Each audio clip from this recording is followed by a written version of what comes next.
request was done in accordance with the general laws which authorizes the state auditor to conduct an audit. The previous correspondence was based on, I think, a non-binding referendum that asked for an audit.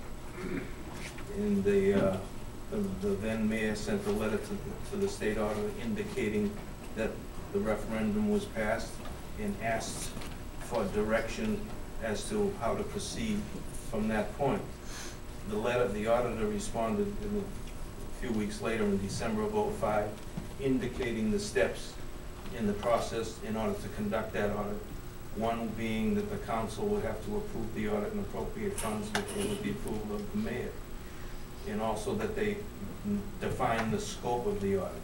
So it wouldn't be a duplication of your regular audit done by your regular CPA firm. We had heard rumors that the audit, would come in, and in Fall River there's always a lot of political rumors that go around when anything's happening in the city. But we had heard that it was going to be 3 to 4 weeks that the auditors would be here, and you were here much longer than that. You mean to conduct the audit? Yeah. 3 to 4 weeks? Yeah. What took so long? What took so long? This was a marathon. This was short. We expedited this audit in order to get it done because the mayor comes in transition. He's like running in a relay meet, or he's coming down the hill trying to jump into somebody else's ski boots while they're going downhill for 3 or 4 months. That's not a long time at all. I know in reading your report from the state, there was some question about not having gotten housing authority money.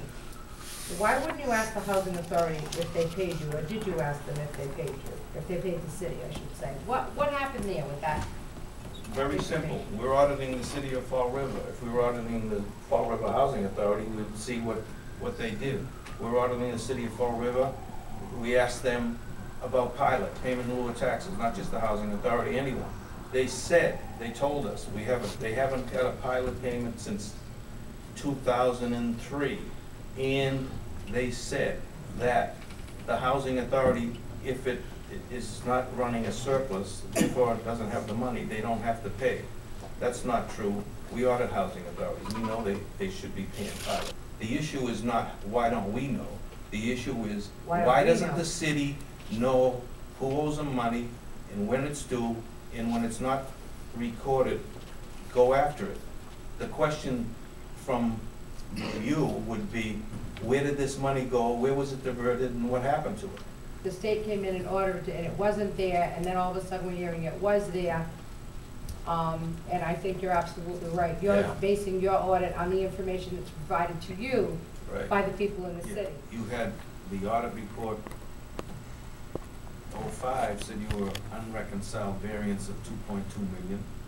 The June of 06 said it was $1.5 million, and we've saw all kinds of explanations about cemetery and trust funds being recorded in the general fund and investments activity that wasn't being processed into the cash, or write-downs and investments weren't being processed in the cash, outstanding checks, deposits in transit that weren't in the cash. So without reconciling our accounts, you don't know where you stand. Going back to what Councilor Pelletier said very early on this evening with regard to the number of employees that you have had here in the city of Fall River, it is very possible that the persons that they inquired about didn't realize that you were receiving pilot payments from the housing authority. Amount, but you are accepting this check as a pilot payment from the housing authority based on a form that is computed and completed by the housing authority. So the information was there, they just did it right. They weren't looking in that direction. Exactly. But isn't it, didn't your people talk with Mrs. Sahadi? Not in that kind of detail.